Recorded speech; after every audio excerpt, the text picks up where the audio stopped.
Terça-feira, 28 de outubro de 2025. O ar paradisíaco da cidade do Rio de Janeiro amanhecia com sabores diferentes, conforme uma das metrópoles mais importantes do Brasil se transformava em um cenário de guerra. Era a operação policial mais letal da história do país, uma abordagem forte e polêmica contra o crescimento do crime organizado que dividiu opiniões. Era dia de Operação Contenção.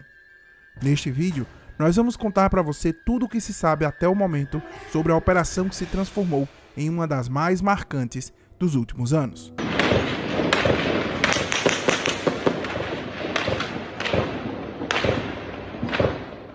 (121 mortos, 15 horas de combate, 2.500 agentes entre policiais civis e militares envolvidos. A grandeza da Operação Contenção vai muito além de números e tinha como objetivo frear o avanço territorial do Comando Vermelho, principal facção criminosa do estado do Rio de Janeiro, em uma mega operação nos complexos da Penha e do Alemão, na zona norte da capital fluminense. De acordo com o governo do estado, os confrontos começaram por volta das 6 da manhã, conforme a cidade acordava, e só terminaram à noite, por volta das 9 horas. Durante este período, a região inteira foi transformada em uma verdadeira zona de guerra. Segundo o Centro de Operações de Resiliência da Prefeitura do Rio de Janeiro, vias nos entornos dos complexos do Alemão, Penha, Chapadão, São Francisco Xavier, na Zona Norte, Freguesia, em Jacarepaguá, e Taquara, na Zona Sudoeste, passaram por interdições temporárias em função das ocorrências. Segundo a Rio Ônibus, mais de 100 linhas tiveram seus itinerários alterados. De acordo com o Mob Rio, os corredores Transbrasil e Transcarioca do BRT, além dos serviços de conexão do BRT, foram impactados pelas ocorrências. Diversos trabalhadores tiveram que voltar a pé para suas casas, aumentando a sensação de insegurança e o medo de muitos. Ao longo do dia, as forças de segurança afirmaram ter prendido 113 suspeitos e apreendido 118 armas, entre elas 91 fuzis, 26 pistolas e um revólver, além de artefatos explosivos e drogas que ainda estão sendo contabilizadas. Nas zonas de conflito, barricadas e veículos queimados escureciam o horizonte da cidade com um caos que assustou até quem estava longe do conflito. Durante a operação, criminosos utilizaram drones equipados com explosivos para atacar as forças de segurança, uma das primeiras ocorrências desse tipo registrada no estado.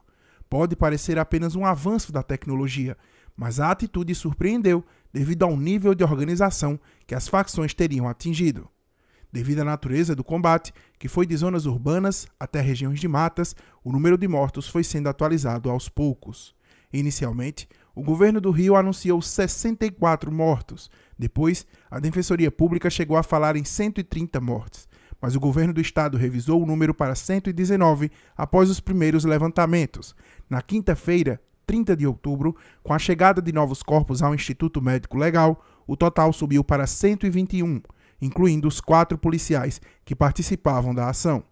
Com esse número, a operação supera o massacre do Carandiru, ocorrido em 1992 em São Paulo, que deixou 111 mortos. Ou seja, a Operação Contenção já é considerada a ação policial mais letal da história do país. Os policiais mortos, 2 civis e 2 militares, foram homenageados pelo governador Cláudio Castro, do PL, na quarta-feira, 29 de outubro. As vítimas foram identificadas como Marcos Vinícius Cardoso de Carvalho, comissário da 53ª DP, Rodrigo Veloso Cabral, policial da 39ª DP, e os sargentos do BOPE Cleiton Serafim Gonçalves e Heber Carvalho da Fonseca.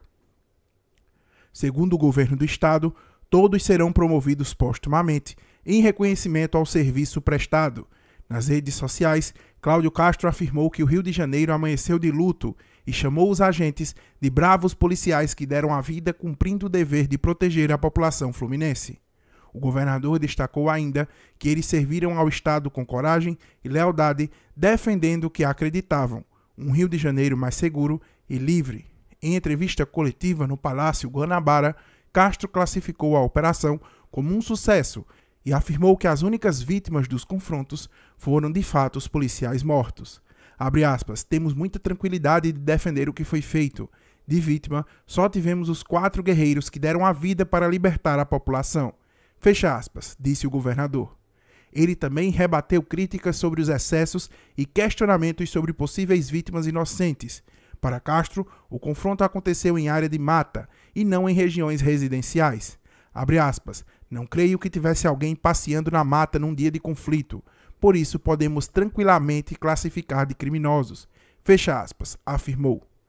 A mega operação repercutiu fortemente dentro e fora do país, com cobertura da imprensa internacional. A Organização das Nações Unidas, ONU, declarou estar horrorizada com o número de mortos e pediu uma investigação imediata sobre o uso da força policial. O secretário-geral da ONU, Antônio Guterres, disse estar profundamente preocupado e reforçou que as ações de segurança pública devem respeitar as leis e normas internacionais de direitos humanos. Enquanto isso, no Brasil, organizações civis e especialistas em segurança pública cobram transparência nas investigações e questionam uma possível falta de controle sobre as ações policiais em áreas densamente povoadas. Até o momento da publicação deste vídeo, o governo do Rio de Janeiro afirma que a operação atingiu seus objetivos e que o Comando Vermelho sofreu um grande golpe. Já entidades de direitos humanos e órgãos internacionais pedem uma apuração rigorosa sobre o número de mortos e as circunstâncias de cada confronto. As investigações continuam, conforme o Ministério Público acompanha o caso, para verificar se houveram execuções ou abusos durante a ação. O Ministério Público Federal pediu ao Instituto Médico Legal, IML, do Rio de Janeiro, acesso a todos os dados da perícia dos corpos das vítimas da mega operação. A solicitação foi feita pelo Procurador-Geral dos Direitos do Cidadão Adjunto, Júlio José Araújo Júnior, que destacou a urgência do tema e a necessidade de transparência nas investigações do caso. No documento enviado ao IML, o procurador detalha que os laudos necroscópicos devem conter informações completas sobre as lesões externas e internas, identificação e extração dos projéteis encontrados nos corpos, exames radiográficos dos atingidos por múltiplos disparos, além de croquis de fotografias das lesões e das características individualizadas das vítimas. O pedido também solicita que os laudos incluam a trajetória dos projéteis e a distância dos disparos, pontos considerados essenciais para entender as circunstâncias das mortes. Paralelamente, a Procuradoria-Geral da República informou ao Supremo Tribunal Federal, STF, que aguarda o envio de informações do governo do Rio de Janeiro para decidir se vai adotar medidas em relação à operação. Enquanto um balanço final ainda é apurado, o Rio de Janeiro vive dias de tensão e debate. De um lado, o discurso de que a operação foi necessária para conter o crime. De outro, as vozes que pedem justiça pelas dezenas de vidas perdidas e questionam o limite entre segurança pública e respeito aos direitos humanos. Na esfera federal, o governo do presidente Lula enviou o ministro da Justiça Ricardo Lewandowski para o Rio de Janeiro, onde o ministro anunciou, ao lado do governador do estado, um escritório emergencial de enfrentamento ao crime organizado. O escritório vai ser comandado pelo secretário de Segurança Pública do Rio de Janeiro, Vitor Santos, e foi criado para que as ações entre os governos estadual e federal sejam 100% integradas. Em meio a esse cenário, o governo federal publicou um vídeo em suas redes sociais destacando que matar não é a solução no combate ao crime organizado. A mensagem reforça que as operações baseadas na violência colocam em risco policiais, crianças e famílias inocentes e não produzem resultados duradouros. Abre aspas, mesmo que 120 criminosos morram, amanhã outros 120 estarão fazendo o mesmo trabalho, diz o vídeo. O governo defende ainda que o combate ao crime precisa ser feito com inteligência, integração e estratégia, mirando no cérebro e no coração dos grupos criminosos, e não apenas em seus integrantes.